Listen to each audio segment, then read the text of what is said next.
Zdaj, kje so hlapci, sprašuješ, Ja. nikogaršnji, ne?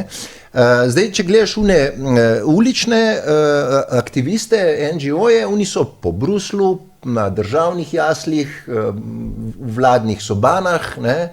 Raznih kot svetovalci in podobno, tako da oni res nimajo verjetno časa za kolesarjenje ta moment, če za Vsi so prišli do oblast, zakaj bi zdaj Tako, kolesarili? ne. Kar se tiče pa novinarjev, ne, to je še en dokaz več, kar jaz trdim že nekaj časa, da mi imamo ali zelo boječe, ali zelo ideološko pripadne, ali pa zelo podkupljive novinarje.